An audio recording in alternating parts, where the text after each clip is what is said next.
Salut à tous, aujourd'hui on est parti pour le 1008e épisode de l'After Zappimage et on va débuter déjà avec une date importante dans l'histoire du Paris Saint-Germain et finalement une date très récente, c'était il y a 13 ans, jour pour jour, on joue la 38e journée du championnat de France, le PSG est dans l'obligation d'aller s'imposer du côté de Sochaux pour valider son maintien en Ligue 1. Et oui, il y a 13 ans, le PSG jouait son maintien en Ligue 1, chose qui sera faite par les Parisiens qui s'imposent 2-1 du côté de Bonal grâce à un doublé d'Amara Diané. Cette victoire permet donc au Paris Saint-Germain de se maintenir en Ligue 1 et ce doublé d'Amara Diané permet aussi au Paris Saint-Germain de n'avoir jamais connu la relégation. Paris n'a jamais été relégué dans toute l'histoire du club. On enchaîne les amis avec les résultats complets de la 37e journée de Ligue 1. Il ne reste plus qu'une journée. Ça sera le week-end prochain avec un multiplex. Vous faites un petit arrêt sur image pour découvrir l'ensemble de ces résultats. Nous on va démarrer du côté de Paris avec la victoire nette et sans bavure du Paris Saint-Germain 4-0 hier face au Stade de Reims. Une victoire sérieuse appliquée des Parisiens hier qui ont très bien lancé donc cette dernière semaine de compétition. Une victoire qui a été rendue assez simple puisque le Stade de Reims a joué 80 minutes à 10 contre 11. Expulsion au bout de 13 minutes de Younis Abdelhamid à la suite d'une main dans la surface de réparation. Alors est-ce que ça méritait le carton rouge ? Ça, c'est un éternel débat, le débat de la double peine. En tout cas, il y a eu carton rouge. Reims a joué à 10 contre 11 pendant 80 minutes, donc ça a été très compliqué évidemment pour les Rémois hier face à une équipe parisienne très sérieuse. Donc victoire 4-0. Neymar a marqué ce penalty à la suite de la main de Younis Abdelhamid. Un but pour Kylian Mbappé, un but pour Marquinhos, un but pour Moïse Kean. Le Paris Saint-Germain prépare très bien sa dernière semaine de compétition avec donc la finale de la Coupe de France mercredi et puis la dernière journée de championnat du côté de Brest. Une statistique qui concerne Kylian Mbappé qui a inscrit hier son 40e but cette saison, toute compétition confondue avec le Paris Saint-Germain. C'est 26 buts en Ligue 1 et puis il y en a aussi évidemment en Coupe et en Ligue des Champions. 40 buts pour Mbappé, c'est un record puisque sur ces dernières années, il avait atteint la barre des 39 buts, donc nouveau record pour Kylian Mbappé cette saison. On enchaîne avec cette info qui concerne Neymar qui, on le rappelle, a reçu un carton jaune la semaine dernière en demi-finale de la Coupe de France face à Montpellier et il y a un dilemme côté parisien puisqu'on va faire appel de cette suspension. Malheureusement du côté de Paris, le Ney sera suspendu sur un des deux matchs de la fin de saison parisienne. Le dilemme côté parisien, c'est de savoir sur quel match il sera suspendu. Est-ce que ça sera sur la finale de la Coupe de France ou sur la dernière journée de championnat face à Brest? C'est là toute la question du côté de Paris. Moi, il me semble plutôt normal et logique que le Paris Saint-Germain choisisse l'option d'écarter Neymar sur la dernière journée de championnat. Il me semble quand même plutôt normal de dire que le Paris Saint-Germain pourrait être capable de s'imposer face à Brest sans avoir Neymar, même si on sait Brest jouera aussi un match très important dimanche. Ensuite, on prend la direction du nord de la France avec la prestation des Dogs hier, tenue en échec par l'AS Saint-Etienne, 0-0 pour les Lillois qui ont donc grillé leur joker hier face à Saint-Etienne. Un match cadenassé, un match fermé hier, très peu d'occasions au stade Pierre-Mauroy et une grosse prestation de l'AS Saint-Etienne. On a vu des Lillois paralysés certainement par l'enjeu de cette rencontre. Une déclaration de José Fonte qui nous dit: c'est incroyable la manière dont Saint-Etienne a joué, je n'avais jamais vu ça avant. Il faut absolument gagner notre dernier match. À l'extérieur, on a toujours fait de bons résultats, on va bien se préparer pour gagner cette finale. Ça sera une finale tout simplement pour Lille. Si les Dogs s'imposent du côté d'Angers, eh bien Lille sera champion de France. En tout cas, hier, c'est quand même spécial de dire qu'il n'avait jamais vu un match comme ça de Saint-Etienne cette année, parce que Saint-Etienne est une équipe qui a fait de bonnes choses cette année à l'extérieur, notamment du côté de Paris. Il y a 3 semaines, les Verts avaient fait un très gros match. Saint-Etienne s'est imposé du côté de Marseille cette année. Saint-Etienne s'est imposé du côté de Rennes, donc c'est une équipe qui est capable de poser des problèmes à l'extérieur. Ils l'ont fait hier en jouant totalement sans pression, les hommes de Claude Puel. On a une déclaration justement de Claude Puel qui encourage les Dogs, dont il a été l'entraîneur de 2002 à 2008. Claude Puel était l'entraîneur du LOSC. Il nous dit: j'espère sincèrement que Lille sera champion parce qu'il le mérite après une saison pleine et régulière. Ensuite, on a plusieurs déclarations de Christophe Galtier qui nous dit: déjà c'était un match très difficile, on est passé à côté de notre entame de match, notamment sur les 25 premières minutes de jeu, on est sorti complètement de notre plan de jeu et il y a eu beaucoup d'erreurs techniques, de nervosité, on a certainement été pris par l'enjeu du côté de Lille hier, on l'a vu, hein, les Dogs, sincèrement, ont ressenti la pression de ce match. Hein. Ils n'ont jamais pu se libérer sur cette rencontre, les joueurs lillois. Autre déclaration de Christophe Galtier qui nous dit « Durant la rencontre, j'étais partagé entre deux sentiments, s'exposer ou non. Si on avait pris un but ce soir, je pense qu'on aurait eu beaucoup de mal à revenir. Je ne suis pas satisfait du match nul, mais vu le contenu de notre match, il fallait garder un certain équilibre structuré. J'étais sur ce sentiment, il ne fallait pas tout faire basculer dans les 25 dernières minutes pour perdre le titre si on encaissait un but. » On le sait, Lille avait un joker en main par rapport au Paris Saint-Germain, donc il a été grillé hier. Les Dogs seront dans l'obligation de s'imposer du côté d'Angers dimanche pour aller chercher le titre de champion de France, évidemment dans l'obligation de s'imposer si le PSG s'impose du côté de Brest. Hier, les Dogs ont failli réaliser l'exploit en inscrivant un but à la 90e minute à la suite d'un coup franc de Youssouf Yazice. Étienne Green, d'une magnifique manchette, est allé dévier ce ballon sur le poteau, mais dans l'ensemble, Lille ne mérite pas de s'imposer hier face à l'AS Saint-Etienne. Il y a eu beaucoup trop de nervosité côté lillois. Ensuite, le scénario et le cas de figure pour la dernière journée de championnat. Lille sera champion de France si tout simplement les Dogs s'imposent du côté d'Angers. Ils n'ont pas besoin de regarder le résultat du Paris Saint-Germain. Les Dogs, ils doivent se focaliser sur leur dernière journée et s'imposer au stade Raymond Kopa. En ce qui concerne le Paris Saint-Germain, le PSG sera champion s'il s'impose du côté de Brest et que dans le même temps, Lille ne gagne pas du côté d'Angers. Ensuite, des résultats importants aussi dans la course à l'Europe. La victoire de l'Olympique de Marseille qui s'impose 3-2 hier face à Angers. Les Olympiens seront européens l'année prochaine. L'OM retrouvera l'Europa League hier. Triplé pour Arkadiusz Milik que vous voyez poser avec le ballon du match. Une très grosse première mi-temps de l'OM hier qui menait 2-0. Et puis des Phocéens qui se sont vraiment fait peur en seconde mi-temps. Milik marque le but de la délivrance pour l'Olympique de Marseille à la 95e minute à la suite d'un penalty, puisque les Angevins sont revenus avec de bien meilleures intentions en seconde mi-temps. Les stats pour Arkadiusz Milik depuis son arrivée: 15 matchs avec l'OM, 8 buts, une passe décisive. C'est certainement l'attaquant que l'OM attendait depuis de nombreuses années. Déclaration de Florian Thauvin après son dernier match joué avec l'Olympique de Marseille hier. Florian Thauvin qui a tenu notamment à remercier Steve Mandanda. Il nous dit je te remercie pour la personne que tu es, pour ce que tu m'as apporté dans ma vie sportive et extra-sportive. Tu sais que je serai toujours là pour toi. On est ensemble à vie, frérot. I love you. Ensuite, une déclaration de Steve Mandanda qui nous dit: je devrais terminer ma carrière de footballeur à l'Olympique de Marseille et j'espère pouvoir en démarrer une autre derrière dans ce club. Donc pour Steve Mandanda, il se voit continuer encore de nombreuses années du côté de Marseille. Ensuite, on prend la direction des Costières de Nîmes. La défaite des Crocos hier face à l'Olympique Lyonnais sur le score de 5-2. Pourtant, tout avait bien démarré pour les Crocos à la suite d'une énorme erreur défensive de Marcelo qui a donné un but à Koné. Les Nîmois pensaient avoir fait le plus dur en menant 1-0. Voilà, après, ils ont subi la foudre lyonnaise. Doublé encore une fois pour Lucas Paqueta, très régulièrement décisif depuis quelques semaines. Un but pour Memphis, un but pour Aouar, un but pour Islam Slimani. Cette défaite des Crocos nîmois, elle les condamne à évoluer en Ligue 2 l'année prochaine. Les Crocos sont relégués. Du côté de l'Olympique Lyonnais, Lyon a toujours l'espoir d'aller chercher la 3e place qualificative pour la Ligue des Champions, mais l'OL n'a pas son destin en main, on le verra, parce que Monaco s'est imposé. Memphis hier a de nouveau marqué et Memphis est devenu le premier joueur de l'Olympique Lyonnais à inscrire 20 buts et délivrer 10 passes décisives au cours d'une même saison de Ligue 1 depuis qu'Opta analyse la compétition, donc depuis 2006-2007. Jamais un joueur de l'OL n'avait inscrit au moins 20 buts et délivré 10 passes décisives. On a une petite info d'ailleurs qui concerne Memphis et son avenir. Il est tout proche d'un accord avec le FC Barcelone. Info confirmée par l'équipe. On attend dans les prochains jours ou prochaines semaines l'officialisation de l'arrivée donc de Memphis du côté du Barça. On a une déclaration de Marcelo qui nous parle de la course au titre en Ligue 1 et il espère voir le LOSC titré champion de France. Il nous dit cela ferait du bien pour la Ligue 1. Aussi, une équipe arrêterait la série de victoires du Paris Saint-Germain. Alors je pense sincèrement que du côté de la France, hormis les supporters du PSG qui soutiennent le Paris Saint-Germain, sinon je pense que tout le monde espère voir Lille champion de France.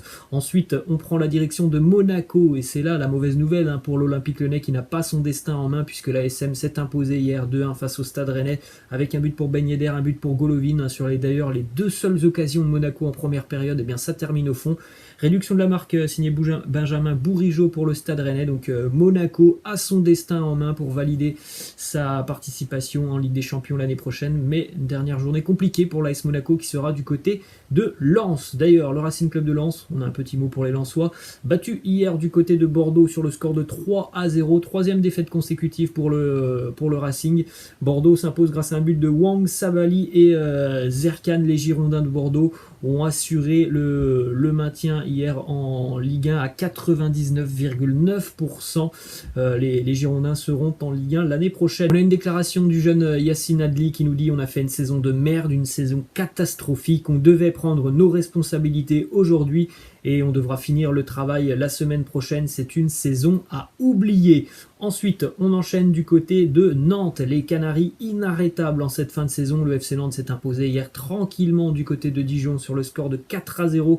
Un doublé pour Colomboigny, un but pour Ludovic Blas, un but aussi pour Koulibaly. Les Canaries qui restent tout simplement sur 4 matchs, 4 victoires sur les 4 dernières journées, 12 buts marqués, 2 buts encaissés. Le FC Nantes a assuré au moins sa place de barragiste en Ligue 1. Après, les Canaries joueront la dernière journée du championnat pour assurer définitivement leur maintien. Mais déjà, c'est une bonne nouvelle pour le FC Nantes qui jouera au minima un barrage face aux équipes qui vont jouer les playoffs en Ligue 2. On jette un coup d'œil au classement donc de la Ligue 1. On en a parlé de la course au titre. On a parlé aussi de la course à la Ligue des Champions. Ensuite, on voit les places qualificatives pour l'Europe. Et puis donc en bas de tableau, c'est quand même très très serré. Regardez, Nantes, Lorient, Brest, Strasbourg, Bordeaux, Reims, toutes ces équipes se tiennent en seulement 2 points. La dernière journée dans la course au maintien, elle sera complètement folle. Ensuite les amis, on va poursuivre du côté de l'Espagne avec notamment, déjà on va parler du résultat d'une équipe qui a terminé cette saison d'une bien triste manière. Le Barça qui avait pourtant fait un début d'année 2021 exceptionnel pour revenir dans la course au titre. Depuis quelques semaines, les Catalans s'effondrent complètement. Une nouvelle preuve hier, le Barça battu 2-1 à domicile par le Celta Vigo. Pourtant Léo Messi avait ouvert le score, expulsion de Clément Lenglet en fin de match. Santi Mina a marqué 2 fois pour le Celta Vigo avec notamment un très joli premier but pour Santi Mina face à une défense du Barça complètement apathique. Un Gérard Piqué qui porte bien son nom, il était complètement piqué sur ce but de Santi Mina. C'est quand même quelqu'un, je pense, Gérard Piqué qui n'a plus vraiment sa place du côté du Barça. Une petite stat qui concerne Léo Messi qui a marqué hier, il a atteint la barre des 30 buts en championnat pour la 9e saison de sa carrière. Léo Messi, en plus de ça, on peut le dire, il va terminer une nouvelle fois meilleur buteur du championnat espagnol, puisque Léo Messi, avant cette journée hier, comptait 7 buts d'avance sur Karim Benzema qui n'a pas marqué, donc ça fait 8 buts d'avance pour Messi à un match de la fin du championnat. Donc une nouvelle fois, Léo Messi va terminer meilleur buteur de la Liga. Ça sera le 5e Pichichi consécutif pour Léo Messi. Évidemment, ça n'a jamais été réalisé dans toute l'histoire de la Liga. Une déclaration de Ronald Koeman qui nous dit: Messi a marqué 30 buts, il a fait gagner de nombreux points pendant de nombreuses années. Espérons que cette histoire continue, mais c'est une question pour Léo. Si Léo n'est pas là, qui va marquer les buts? Il est vrai que malheureusement cette fin de saison assez compliquée du Barça, ça peut aussi pousser Léo Messi à se poser encore des questions sur son avenir du côté de Barcelone. Est-ce que cette équipe du Barça est en mesure de rivaliser sur la scène nationale et sur la scène européenne? On attend évidemment une fois de plus l'avenir de Léo Messi qui devra prendre une décision dans les prochaines semaines. Ensuite, le résultat du Real Madrid qui croit encore au titre. Les Merengues s'imposent 1-0 hier du côté de Bilbao grâce à un but de Nacho à la 68e minute à la suite d'un coup de billard dans la surface de réparation. Nacho était là au bon endroit pour pousser ce ballon au fond des filets. Un match compliqué parce que Bilbao a sincèrement vendu chèrement sa peau hier. Mais le Real a été costaud et a fini par s'imposer. La déclaration de Zinedine Zidane qui nous dit: mes joueurs croient toujours en une victoire en Liga et nous allons essayer d'y aller jusqu'au bout. Alors c'est un petit peu la même donne que pour le championnat de France. Le Real n'a pas son destin en main. Ensuite, une déclaration de Jorge Valdano qui nous dit le Real est compétitif et il le démontre. C'est très louable ce qu'a fait le club cette saison avec toutes les vicissitudes autour de Zinedine Zidane et tout ce que les joueurs ont dû endurer. Hazard, je ne comprends pas pourquoi il ne joue pas plus en ce moment. C'est tout simplement un choix de Zinedine Zidane. Et il est vrai que le Real soit champion ou pas sur cette fin d'année de Liga, c'est quand même une année assez incroyable réalisée par Zinedine Zidane, avec tout ce qu'il a dû endurer, avec ce nombre de blessures incalculables. C'est déjà quand même exceptionnel d'avoir vu le Real en demi-finale de la Champions League et d'avoir vu le Real jouer pour son titre jusqu'à la 38e journée pour défendre son titre jusqu'à la 38e journée de Liga.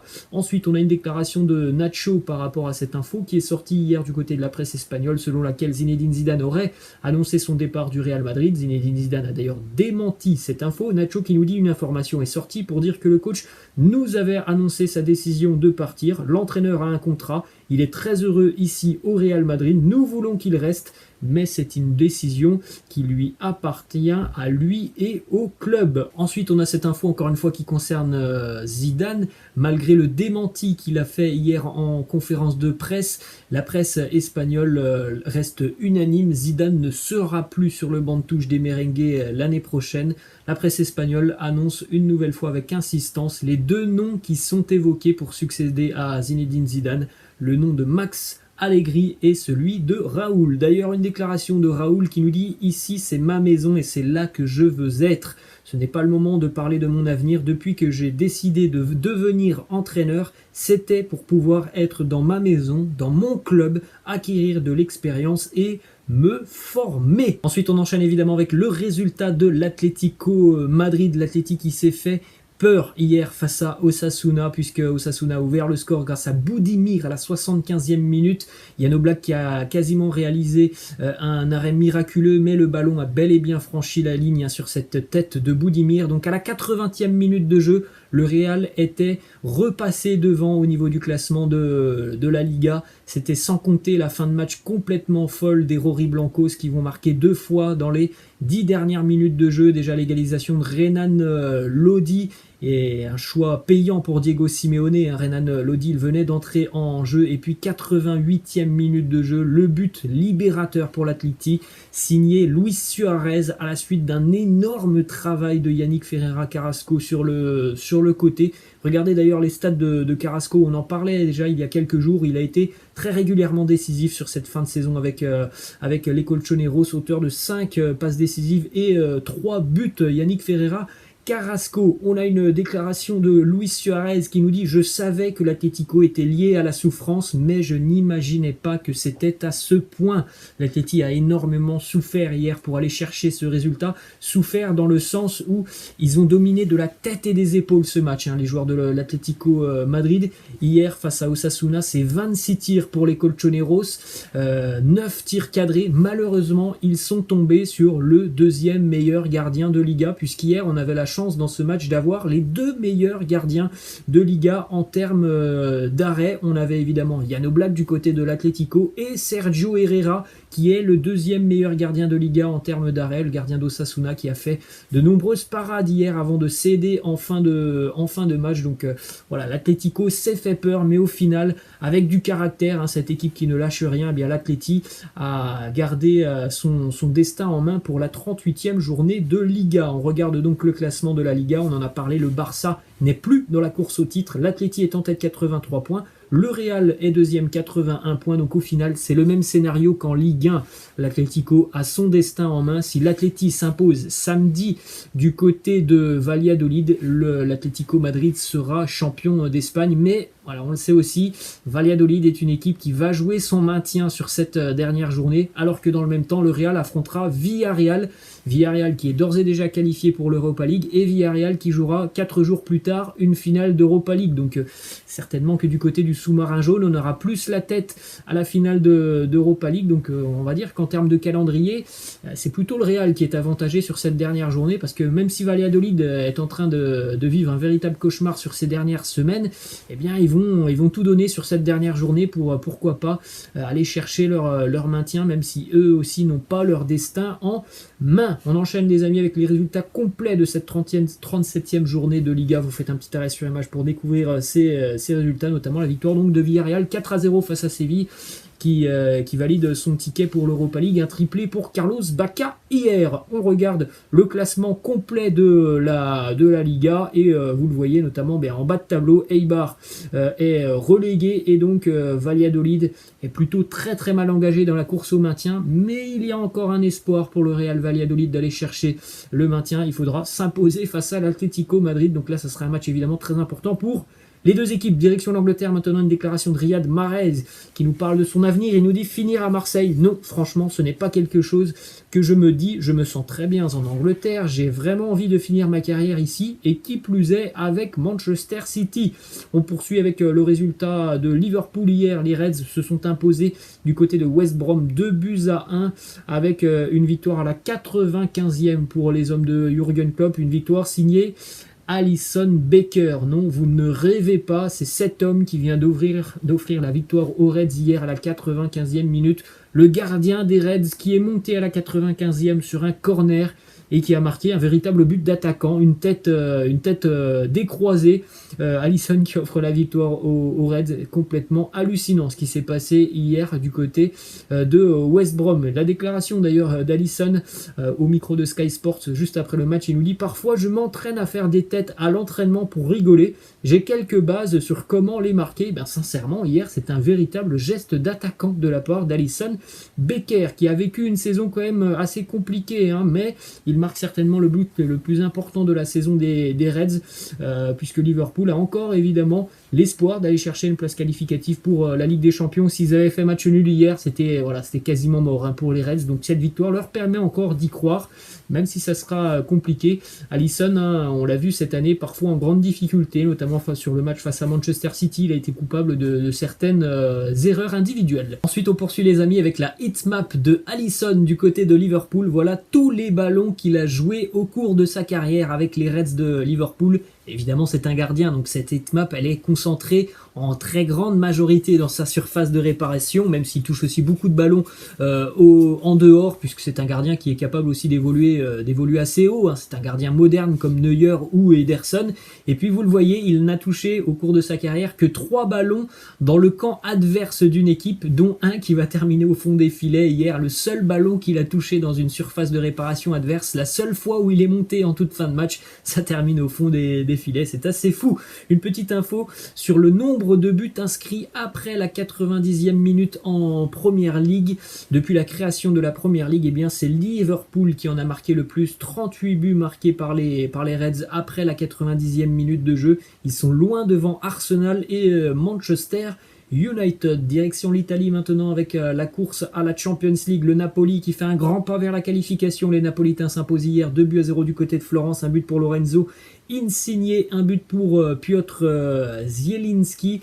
Du côté de Milan, la très mauvaise opération des Milanais hier, tenue en échec par Cagliari 0-0, alors que Cagliari était déjà maintenu avant le match. Les Milanais, en cas de victoire, se seraient qualifiés pour la Champions League. C'est une mauvaise opération puisque le Milan a encore son destin en main, mais malheureusement pour les Milanais, la dernière journée, ça sera du côté de Bergame face à l'Atalanta. Il faudra aller gagner du côté de Bergame pour les Milanais pour aller valider leur ticket en Champions League. C'est une mauvaise opération parce que Milan pouvait tout simplement arracher sa qualification hier et que maintenant sur la dernière journée ça sera un match compliqué à Bergame. Et on le sait, dans le même temps la Juve sera du côté de Bologne qui n'a plus rien à jouer, donc la Juve aura évidemment encore de grandes chances d'aller chercher sa qualification en Champions League. On va terminer les amis du côté de l'Allemagne avec le résultat du Borussia Dortmund qui s'impose hier du côté de Mayence, 3-1 pour le Borussia. Très très gros match du Borussia hier, un match plein de sérieux avec Raphaël Guerreiro, Marco Reus et Julian Brandt buteur. Cette victoire permet au Borussia Dortmund de se qualifier pour la Champions League l'année prochaine. Le Borussia qui a terminé d'une bien belle manière cette saison en Bundesliga et qui a au fur et à mesure des dernières journées de Bundesliga, Le Borussia qui a rattrapé son retard notamment sur l'Eintracht Francfort avec des hommes en forme sur cette fin de saison. Marco Reus sur ses 10 derniers matchs, 6 buts, 3 passes décisives. Jadon Sancho, 6 matchs, 4 buts, 5 passes décisives. Le Borussia a terminé très très fort. L'Eintracht Francfort n'a certainement pas pu gérer aussi la pression de cette fin de saison. Et le Borussia est donc qualifié pour la prochaine édition de la Champions League. On enchaîne aussi avec la qualification en Champions League du VfL Wolfsburg. Les Loups de Wolfsburg sont de retour en Champions League. Hier, il leur fallait un petit point du côté de Leipzig pour assurer officiellement cette qualification en Champions League. C'est chose faite. Le match nul qui arrange tout le monde hier entre Leipzig et Wolfsburg. De partout dans ce match, Leipzig termine officiellement deuxième de Bundesliga et Wolfsburg est donc officiellement qualifié pour la Ligue des Champions. L'année prochaine, on termine les amis avec une petite info qui concerne la finale de la Ligue des Champions féminine. Le Barça devient le premier club de l'histoire à remporter la finale de la Ligue des Champions féminine, mais aussi à avoir remporté la Ligue des Champions masculine hier. Les féminines du Barça se sont imposées 4-0 face à Chelsea en finale de la Champions League. Voilà les amis, la fin de cet After Zap Image. J'espère que ça vous a plu. N'hésitez pas comme d'habitude à lâcher un petit pouce bleu et à vous abonner à la chaîne. Je vous laisse, je vous dis à la prochaine. Ciao.